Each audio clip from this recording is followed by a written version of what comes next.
I'll quickly discuss what has been already sent to you. You have it in front of you. I'm not presenting it because all of you are well versed with it. It's just another reinforcement, that's what. Nothing else. In case you missed out on any, because what happens is some of the grammar books have different concepts and some follow the, uh, old methodologies of especially diary entry where we don't write dear diary. We don't write anything else except start with 3 paragraphs. Today was a memorable day, or I would like to pen down my thoughts regarding this happened. And 3 paragraphs, past tense, and the time is usually around, we keep it as 9 p.m. Okay, so that it sums up the day's activities, and the child, whoever's writing it, the idea is to sum up your feelings about a particular event or a memorable day which has just occurred on that day, right? So we generally stick to these 3 things. We don't write the dear diary concept anymore. Maybe some books have it and we don't know how to tell the children, tell them not to follow dear diary. That's what CBSE and the board is saying. So I'll start with the easiest, that is diary entry. We write the date in full. Supposing it's 6th March, 6th May today. So we write 6th May 2022. Okay. We don't write 6.5.22. That's one thing you have to remember. Then, of course, the day. Okay. And then the year. Then the time. Okay, the time is usually 9 p.m. It's a decent time. These children should be sleeping after that. And then we start with 3 paragraphs without diary, dear diary. Am I clear? Any doubt? Friday. Yeah, any doubt? So this is the way we write the day, date, and time. And then we start with 3 paragraphs. Remember to tell them to leave 2-finger space or para space. Okay, sometimes they don't realize what is para space. You can tell them 2-finger space before each paragraph. And start with the capital letter. Of course, those small, details you can tell them regarding punctuation. Fine. Just reinforce once in a way because children tend to forget. Okay, there's no harm. So this is about diary entry. Then I'll jump to BioSketch. Again, I told you BioSketch requires only processing the information given in a paragraph format. Okay, again, para space, and heading is a must about the celebrity they are writing. So like for diary entry, you can give them something inspirational, like today was the environment day and we planted saplings in our school, or today we celebrated the, so we have a thing called Dan Utsav in our school. You could even suggest that to your heads, okay, in which we take a week out of our schedule and we do something on an everyday level to give back to the society. Okay, so some of the activities that we do are feeding the attenders one meal. Children bring food from home and they feed it to the, give it to the attenders. 5 attenders are allotted in each classroom and they come and eat. So you could do it like 1 to 5 one way, 6 to 8 another way, and then as you go along, as your heads permit. And we also have a day for planting saplings. Okay, each child has to plant one sapling either at home and bring it, or in school, whatever. Then they draw on the walls, the school boundary walls. That is one activity. Okay, so you could also design some activities. Sarla ma'am and me have been in charge of that all these years. So we've been allotting activities to, and then we go to some underprivileged school and donate stationery, which we ask the primary children to bring 1 to 8. They bring new pencil boxes, unused notebooks, crayons, whatever they have. Okay, whatever they want to contribute. And we try to avoid eatables because some of them given expired stuff and all, so that's not safe. Try to avoid eatables. Fresh food is welcome, but that too, because of Corona, we've been avoiding. So you could ask them to bring safe objects. Okay, probably new toys, puzzles, something which is with them and good enough to be donated. Fine. So you could do that, and you could also ask them to make teaching aids. That works wonderfully well, and present them to the underprivileged schools. Teaching aids in form of any chart model, right? And you could present that to the underprivileged schools. So these are some of the activities you could note down if you want, because it works wonderfully well, and we get so much of good wishes, blessings, and appreciation from wherever we do, to whoever we give, right? So you could do that, and see if your school logistics and allow, you could do these activities, suggest these activities, and then on that these children write a diary entry, make them write on how they felt, that feeling of gratitude, and that feeling of compassion, and that feeling of helping others, um, initiates a purgation of emotions in them. They feel so happy after doing that. So they could write a diary entry on that. And then, so all these emotions can be summed up in a diary entry. Biosketch is, of course, very, very subjective. It has to follow that norm of, putting down all the information given and encapsulating it in a paragraph, and then in the same logical sequence with only a heading and one small paragraph. Fine. Then autobiography is something that we did this year. We've added, and it'll be there in your course of study. So, because I think most of you will be following our course of study only now, the DAV course of study, right? You've been given that by your heads. You'll be receiving it. I think maybe Corona had some issues. Last year we had some confusion about online course of study and offline. Some chapters were deleted because of online, but I think this year will be a smooth sailing.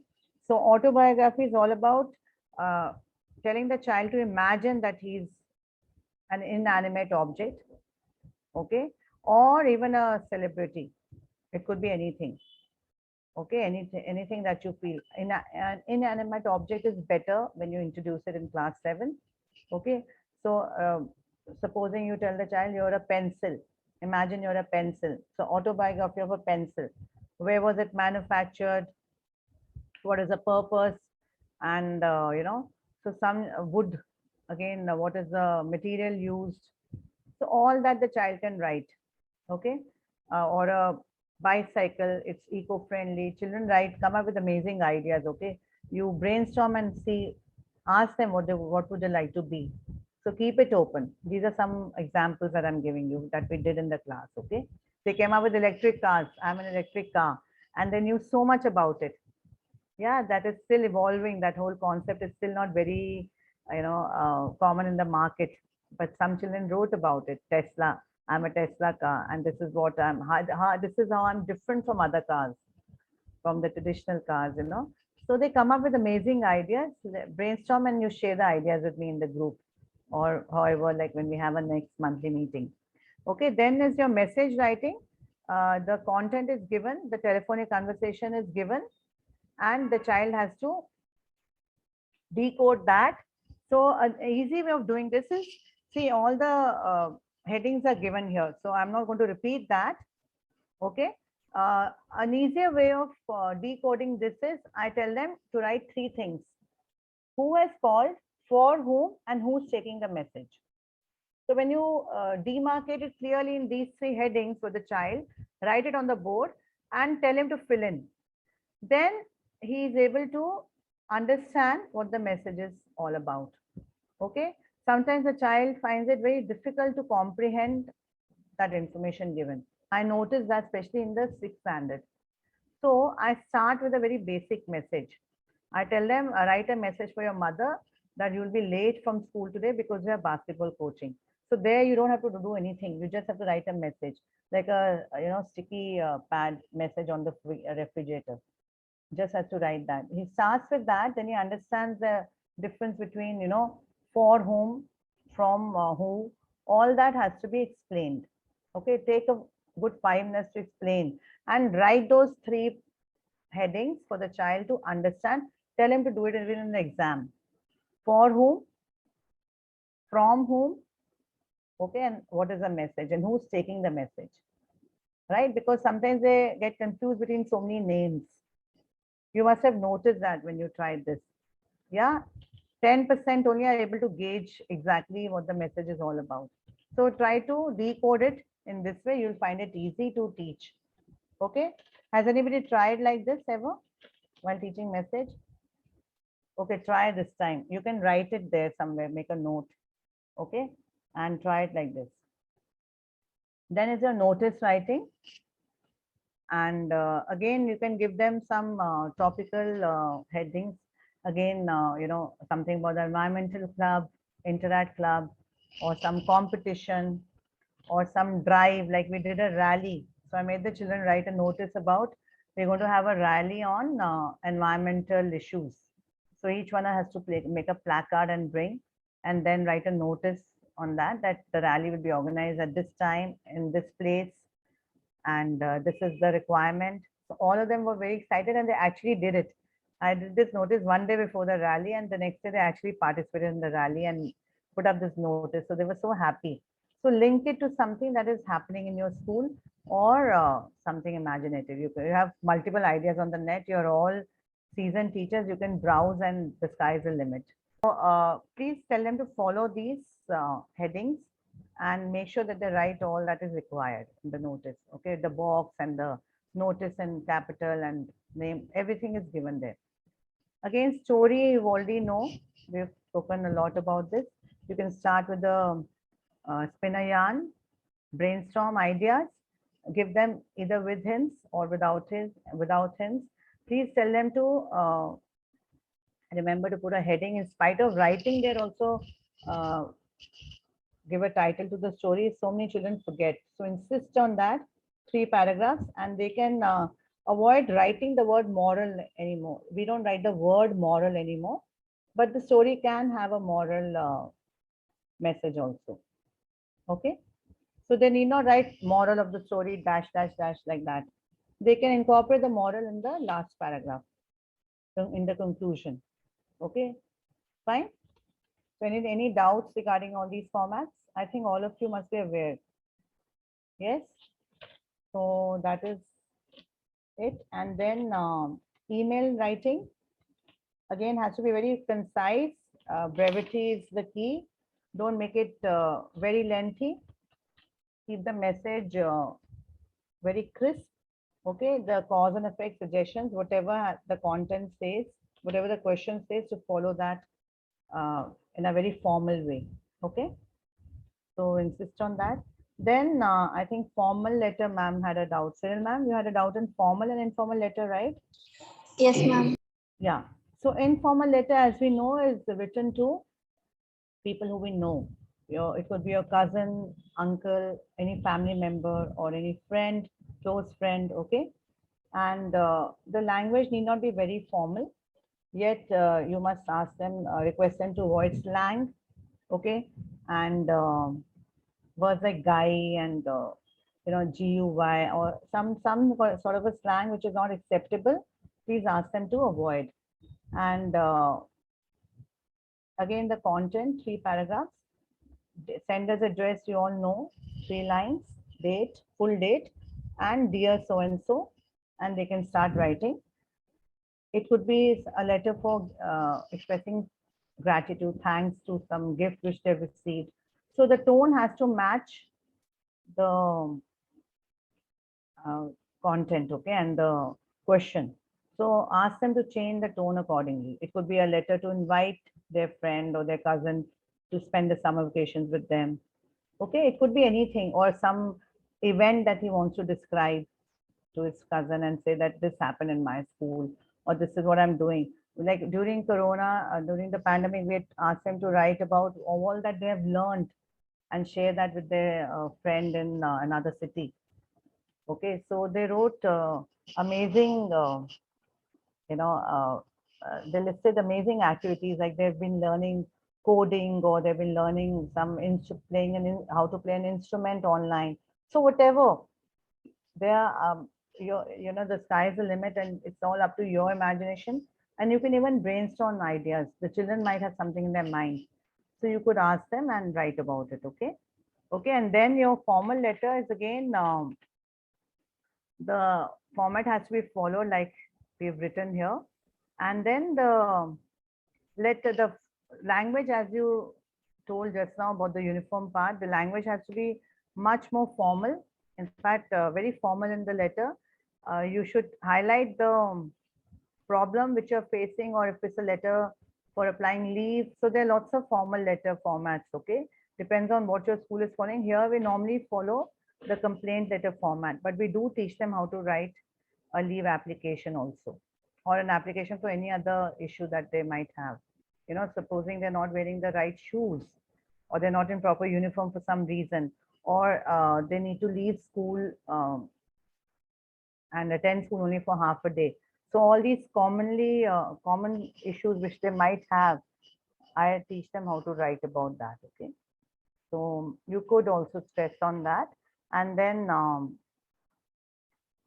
talk about the topic, expressing the issue, and why is it so important for the authorities to take action now, and all that. You might even ask them to give suggestions, which works very well, that this could be done, you know, to avoid this issue, like the problem of drainage, or water pipes leaking, or something that they see around them. Yes.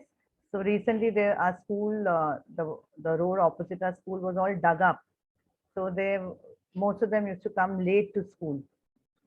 So I told them, write about this, that the school is the road is all dug up and we are not able to reach our school on time because of clogging and heavy traffic during those 10 minutes, last 10 minutes.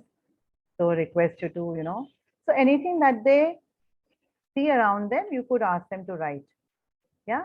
So make the child brainstorm and make the child aware of his surroundings. Fine. So that is formal letter. Cyril ma'am, any other doubt?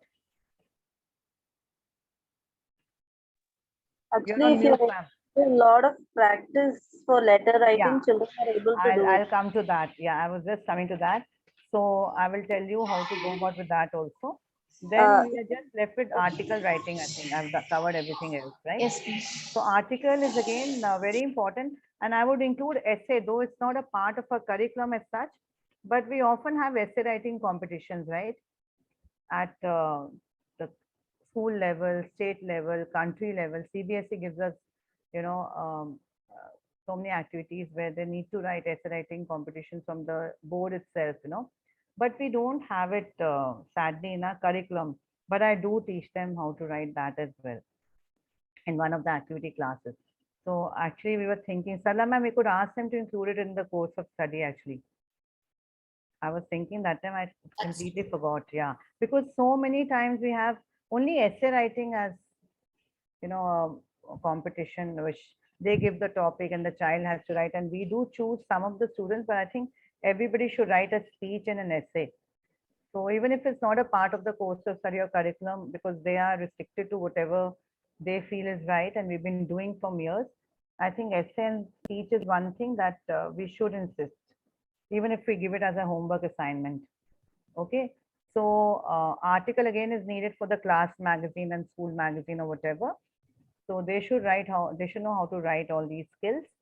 So just teach them how to express themselves in this format, and help them with the vocabulary, help them with the ideas, and article is a very simple format. Give a heading and a byline where you write, where the child writes his name and the class and section. That's about it, and in 3 paragraphs. Okay, again, choose something interesting.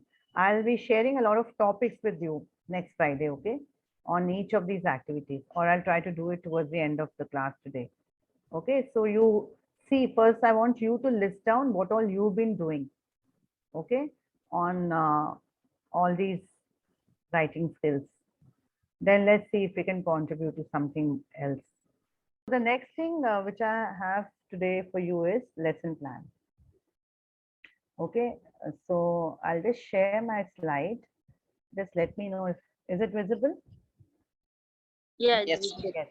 So I'll be sharing this in the group as well. But most of us as we all are here as seasoned teachers, we really don't need to go too much into detail about this. So before I do this, I would like to show you, actually, let's go through this slide PPT. And then I like to share one video with you. If you don't have time, I'll post it in the WhatsApp group. It's all about how to formulate, the lesson plan based on the learning outcomes, which is very important. Okay.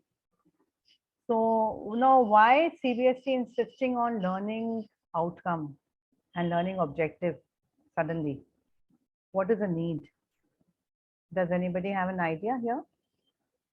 We have all been talking about what is the learning objective, what is the learning outcome. We need to write that in our lesson plan and highlight it. Well, what is the need for this? And we were not doing it so much before. Now, what is the sudden need to do that? Any idea? Well, we have to know. Then only we will get an idea based on the lesson what the child knows, what the child understands. Then only we will go on next idea. Actually, it induces moral values also. Super. Like the value-based education I told about. Yeah. So there are so many aspects. Ma'am, this is time management. Yes, excellent, sir. Of course, we can't do without that. Yes, ma'am. So I'm also Yes, ma'am. trying to manage the time. We have half an hour more. So I want to share so much with all of you. So see, the lesson plan gives us a basic outline of what we are supposed to teach or deliver. And then the objective, the objective gives us what we are standing in front of the class for. What is our objective? Okay, and the outcome tells us, have we reached that objective? Have we fulfilled it to the best of our ability? We set out with a goal in mind. Have we reached there? When we start a lesson, we have certain ideas in our mind, right? Certain objectives, certain goals that we want to tell the children, this is this. So the outcome tells us whether we have reached there, whether we have fulfilled all the goals and the objectives that we set out for. Okay, so the board wants us to understand, introspect, and categorize and demarcate our teaching time in a more concise way. Okay, so that whatever we set out for, we are able to achieve seamlessly. We will have hurdles, we will have obstacles, but we try to overcome them, keeping the final outcome in mind. Okay, so that is something that this video will help us to achieve.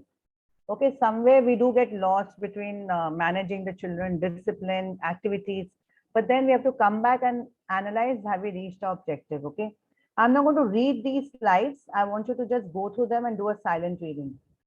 Okay, so that is exactly what I was telling you, the learning objective and outcome, which I just told you about. Okay, can I change the slide? Have you all read? Yes, ma'am. Okay. Yes, ma'am. Yeah. Okay. Yes, ma'am. So 1 second. So then I've already listed some of the headings that you need to incorporate in your lesson plan. Those are, of course, the subject. We do write English every time because when the heads are reading, they pick up the books and start reading. They need to keep going back to the name and the subject of the teacher. So it's easier if you write the subject, that is English class, for which you have written the lesson plan for. If you open your WhatsApp, I've sent it to you. You do it weekly or monthly, ma'am? We do it monthly, but we write every week's lesson plan as also. And we submit it monthly, but we write for the week. Okay. We put the month, that is, supposing we write it for the month of June now. So we will write June first week, we are planning to do this. And then second week, third week, and fourth week. Now, what you need to remember is, we go according to the course of study, which will be given to you maximum by the end of June. And we try to incorporate one literature lesson minimum, okay, one poetry, one grammar topics or 2 grammar topics depending on the days we have in that month. Sometimes it's even 3 grammar topics, okay?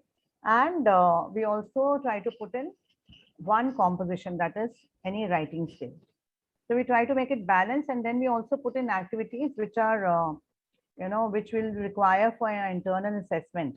Now, a good idea is, just a tip which I like to share here, finish all your internal marks, the activities which you want for your internal marks in the month of June itself. Because mostly the term is full of a lot of events. Sports day happens during the first term. Then suddenly we get PT1, on our head, and then of course the term exam, and we have very little time to finish all. And the grammar concepts also too many to do in the first term. So a good idea is in the first 1 week or so, 10 days, try to finish these speaking skills and writing skills, or whatever you want, whatever parameters you all decide for your internals. Only the classwork and the PT1 marks which we need for term are left by the end of it. We need internal marks for term 1, right? And this gives us a very good idea when we have a new batch with us. It gives us a very good idea on, identifying the level of the children and seeing where we need to work, the areas where we need to work. And the children are also not in that study mode as such when they come back. So if you start with these activities, they tend to enjoy school and love your classes more than they would otherwise. Of course, you have to start with your literature lessons also, your course of study as it is, whatever is planned for the month of June. You do have to start, but take out some time, either every alternate day or every day, 10 minutes, 5 children, finish off those activities in the first 10 days. Okay, do this after every set of exams, so that you have enough time to bring the children back to class. They also in that mode where they've just finished exams. They don't want to start studying immediately, right? So that is a very good time to catch them and do your activities. And the minute you say the word activity, I told you the eyes will shine and they'll get so excited. Man, what do we have to do? What do we have to bring? Can we do like this? Can we make a group? Can I call up? Can I see this? So they are so full of ideas at that time because their mind is fresh. So tap on that at that time. Okay, that's a very good time to finish your internal assessment. So then the content of the topic which you want to take up, that of course, I think you all know the topic and the content. Again, learning objective and outcome is something that we really need to think about, because that gives us a very clear idea, and the person who's reading it also a very clear picture of what you are set to do. Okay, and what you intend to do, and have you try to see that you make sure that you do it in the right way. Okay, so then the lesson plan, these are all general instructions. Okay, this is all for generally all kinds of schools. I don't know what you follow in your school, so I picked up whatever was necessary for at a general level. Okay, this is something that I've already listed down and sent you in the group. You just need to read about it more carefully. Okay, we'll just read this objective part. Would somebody like to read? Cyril ma'am, would you like to read this slide? Yes, ma'am. Lesson plan. The title of lesson plan, description. One sentence is usually enough, but a well-crafted title on a lesson plan can explain a lesson well enough so that even a brief description is unnecessary. Yeah. Objectives. The first of a lesson plan's 2 most important topics in the lesson's objective. What is the reason of purpose for this lesson? What will students know or be able to do at the conclusion of this lesson? These questions drive a lesson's objectives. Some schools focus on a teacher writing and placing the objective in view so that the students also understand what the purpose of the lesson will be. The objectives of a lesson defines the expectation of learning, and they give a hint on how that learning will be assessed. Okay, so this is very important. Then even the parameters, which is the next topic, once you're clear about your objectives, okay, and the outcome, you need to tell, document on paper about how you want to assess them on that particular topic. Okay, what are the parameters of assessment? It could be LSRW skills, it could be a speech, it could be a tempo, it could be anything that you feel, in sync with that topic which you have done. So you must list down the parameters and define them very clearly in the lesson plan.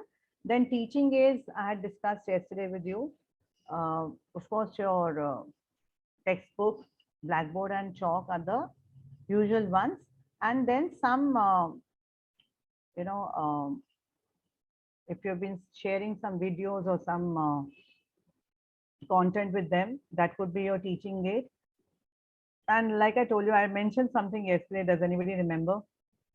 A very important, valuable teaching aid.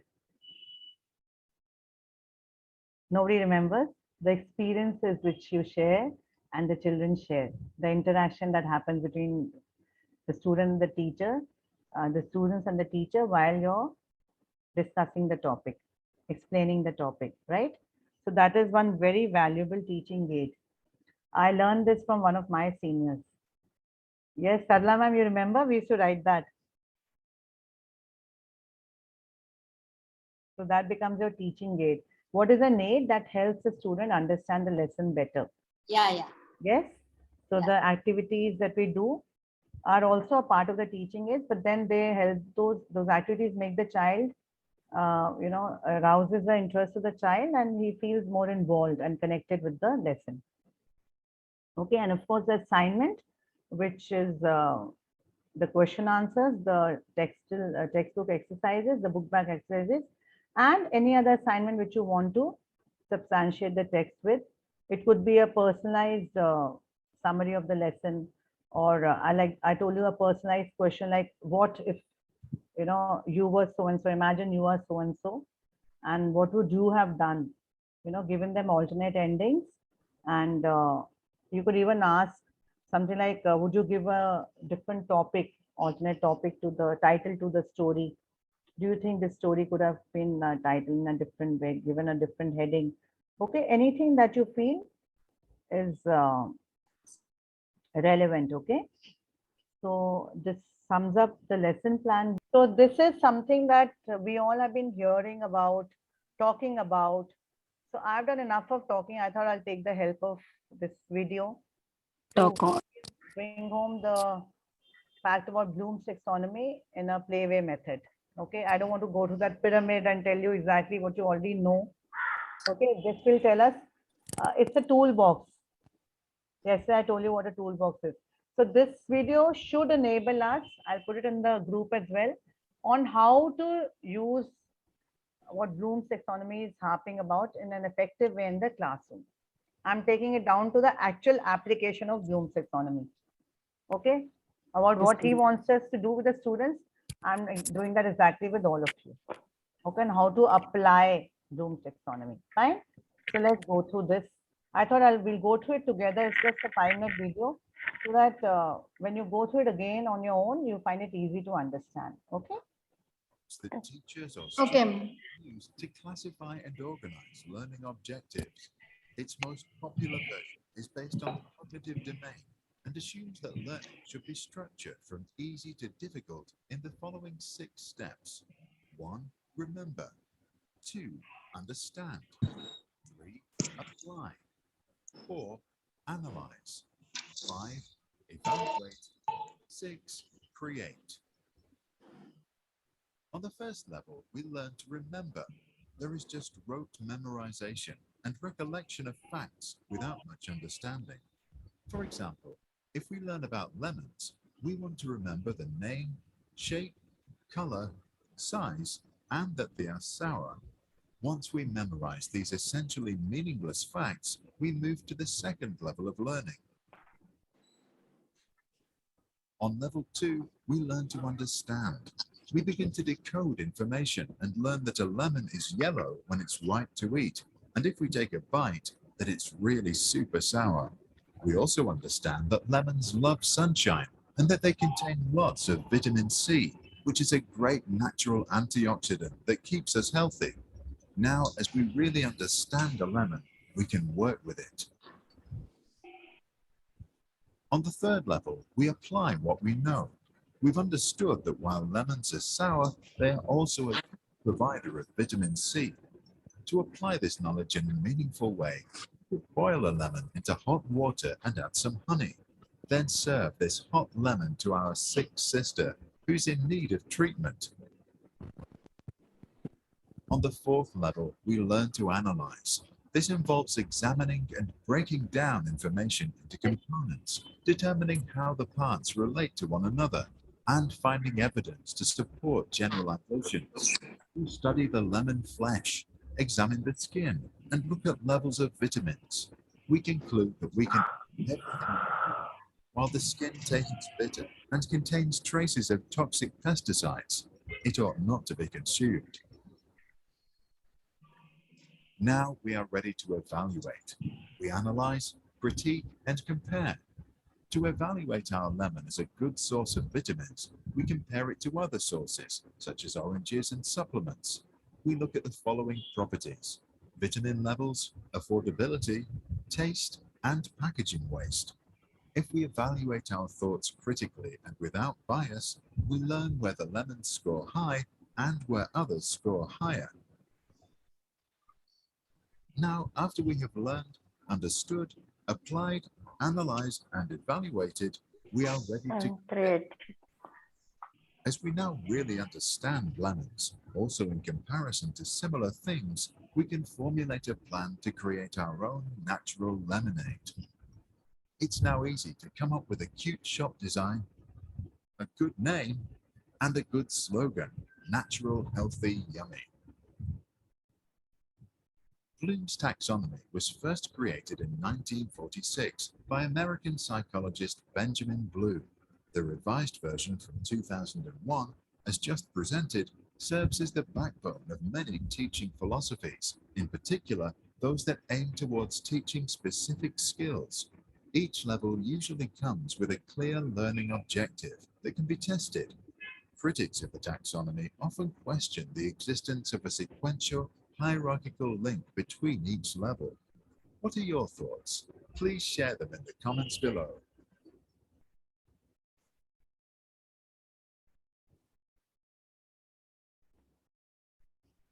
Yes. So as English teachers, we can also tell them when life throws lemons at you, learn how to make lemonade and don't cry. Yes. Yes. So teach them how to overcome difficulties in life and make the most of the situation. Turn the negatives into your positives. Yes. So did this video bring home the very fact that how we can ask a child to create and bring him to that level of creation? Yes. This could also be used in a writing skill like advertisement, where we tell the product and tell them to, put up some healthy drink. Yes.